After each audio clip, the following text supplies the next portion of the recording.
500-400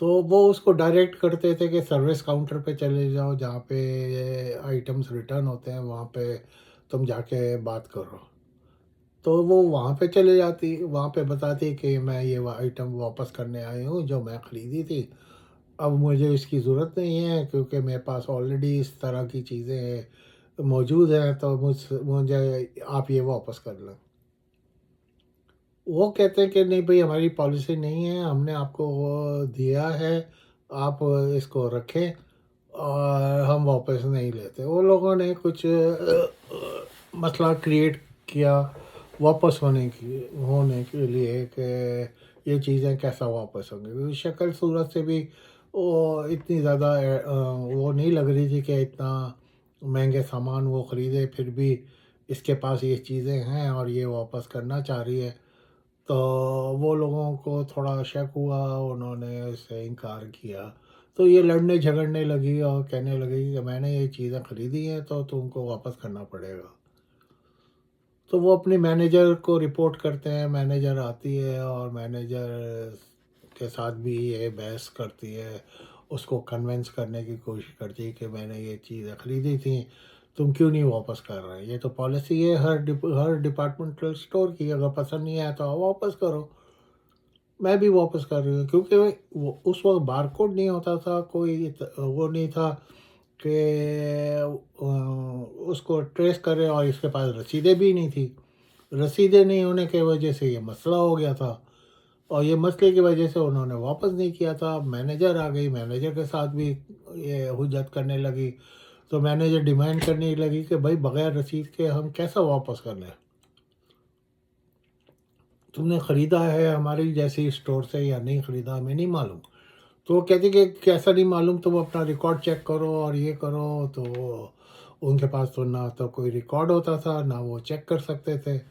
تو بہرحال کافی کافی بحث و تکرار کے بعد وہ جو مینیجر ہے کہتی ہے کاؤنٹر والوں سے کہ تم اس کو گفٹ کارڈ دے دو تاکہ یہ کوئی دوسری چیز لے لے یا اس جیسی چیز کوئی اور لے لے اتنے ہی ویلیو کے۔ تو وہ 300 400 کا اس کو گفٹ کارڈ دے دیتے ہیں اور وہ وہاں سے چل پڑتی ہے۔ اب اس کے پاس 300 400 کا گفٹ کارڈ ہوتا ہے جو بغیر خریدے بغیر کوئی پیسہ لگائے اس کو مل جاتا۔ اب یہ گفٹ کارڈ لے کے اسی طرح فار ایگزامپل وہ ڈیبن ہیم میں گئی ہوتی ہے، وہاں پہ یہ حرکت کی ہوتی ہے، تو دوسرے شہر میں ڈیبن ہیم میں ہی جاتی ہے اور وہ گفٹ کارڈ یوز کرتی ہے۔ وہ 300 400 کا سامان خرید لیتی ہے اور وہاں سے وہ رسید اس کو مل جاتی ہے، گفٹ کارڈ وہ دے دیتی ہے۔ تو اب یہ لیگلی وہ پرچیز کرتی ہے، جعلی گفٹ کارڈ پہ لیگلی وہ پرچیز کرتی ہے، اب اس کے پاس رسید ہوتی ہے۔ اب وہ تیسرے ڈیبن ہیم میں جاتی ہے اور کہتی ہے یہ واپس کرنے میں آئی ہوں اور یہ اس کو واپس کرو، یہ ہے اس کی رسید۔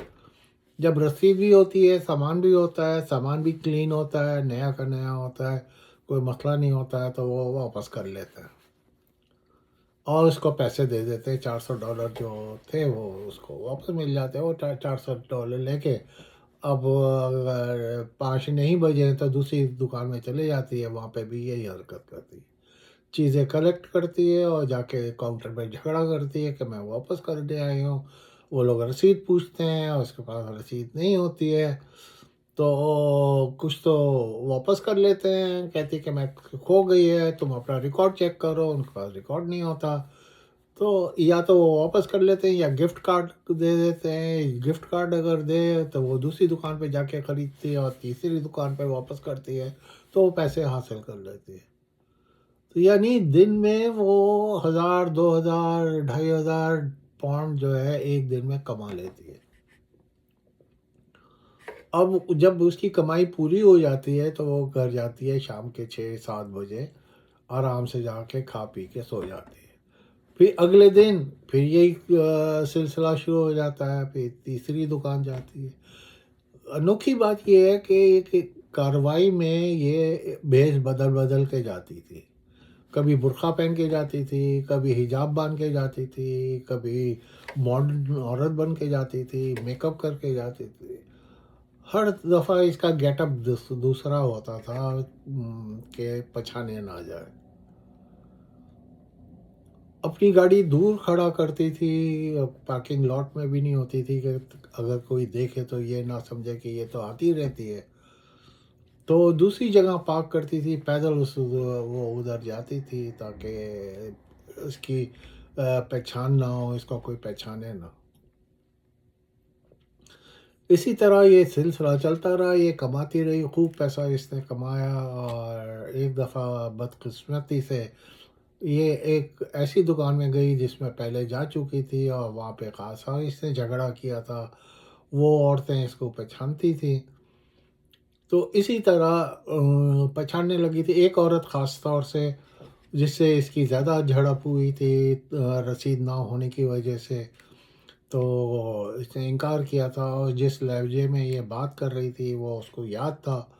اب جب اس نے دوبارہ یہی حرکت کی اتفاق سے اسی دکان میں، تو وہ عورت اس کو پہچان گئی، وہ کہنے گی یہ تو لگتا ہے وہی عورت ہے جو جس سے پہلے میری لڑائی ہوئی تھی، کیونکہ یہ وہی چیزیں بول رہی ہے، اسی طرح بول رہی ہے، اس کی شکل بھی کچھ ملتی جلتی ہے، اور اس کو کچھ شبہ ہوا کہ یہ چکر چلا رہی ہے، اس نے یہاں سے اٹھایا یا کچھ کیا اس نے، اور یہ اب یہ واپس کر رہی ہے۔ تو وہ فوراً پولیس والے کو کال کرتی ہے، پولیس والے آ جاتے ہیں اور اس کو پوچھ گچھ کرتے ہیں۔ تو عورت جو تھی، جو کاؤنٹر کے اوپر سیل گرل تھی، تو اس کو ڈیٹیل بتا دیتی کہ یہ ایسا آتی ہے اور یہ چیزیں لے کر، اور کہتی ہے میں واپس کر رہی ہوں، اور واپس کرنے کے بہانے یہ لڑتی جھگڑتی ہے، فائنلی گفٹ کارڈ لے کے چلی جاتی ہے۔ اب یہ گفٹ کارڈ کا کیا کرتی ہے ہمیں نہیں پتہ، تو پولیس والے کہتے ہیں کہ ٹھیک ہے، ہم اس سے پتہ کرتے ہیں، پھر اس عورت کو پولیس اسٹیشن لے جاتے ہیں اور اس سے پوچھ گچھ شروع کر دیتے ہیں۔ پہلے تو وہ آئے بائیں شائے کرتی ہے، جھٹلاتی ہے کہ میں نے خریدا تھا، یہ کیا تھا، وہ کیا تھا، کہنے لگا کہ تو نے خریدا تھا تو وہ عورت کو کیا مسئلہ تھا واپس کرنے میں، کہتی میرے پاس رسید نہیں تھی، وہ لوگ رسید مانگ رہے تھے۔ تو جب اس سے سختی سے پوچھ گچھ کی کہ کب آئے تھے تم، کہ کب خریدا تھا، اور یہ وہ کر کے جب اسے کراس کوشچننگ کرنا شروع کرے تو یہ ایک بوکھلا جاتی ہے، کچھ الٹا پلٹا جواب دینے لگتی ہے، جس سے ان کا شبہ اور زیادہ ہو جاتا ہے کہ ضرور کوئی چکر ہے اور یہ جھوٹ بول رہی ہے، اس سے کوئی خریدا وریدا نہیں ہے۔ پھر اس کو پھر وقفے کے بعد دوبارہ پوچھ گچھ ہوتی ہے، اسی طرح 8 گھنٹے تک اس کے ساتھ مغز ماری کرتے ہیں پولیس والے۔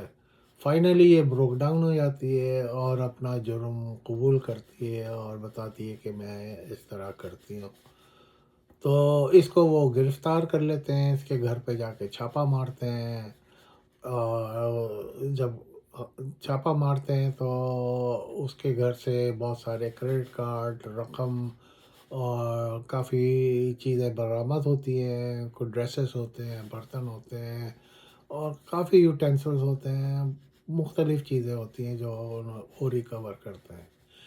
پھر یہ ڈاکٹر جج کے پاس لے جاتے ہیں، جج اس کو دیکھ کر حیران زیادہ ہوتا ہے کہ کیا ایسا بھی کوئی کر سکتا ہے، یہ اس کی سمجھ میں نہیں آتی بات۔ بہرحال جج اس کو 10 سال کی قید سنا دیتا ہے، اور جتنے بھی پیسے اس کو ملتے ہیں وہ سب ضبط ہو جاتے ہیں، کنفسکیٹ ہو جاتے ہیں، اور یوں یہ کہانی اختتام کو پہنچتی ہے، اور وہ عورت سمرین اپنے انجام کو پہنچتی ہے۔ تو خواتین حضرات، آپ کو یہ کہانی کیسی لگی؟ آپ اپنی رائے سے ضرور مجھے بتائیں، مجھے پہ کمنٹس کریں، کوئی امپروو کرنے کا مجھے بتائیں طریقہ، تو انشاءاللہ میں اگلی دفعہ پھر نئے ویڈیو کے ساتھ حاضر ہوں گا۔ آپ اپنا خیال رکھیں اور مجھے بھی اپنی دعاؤں میں یاد رکھیں۔ اللہ حافظ۔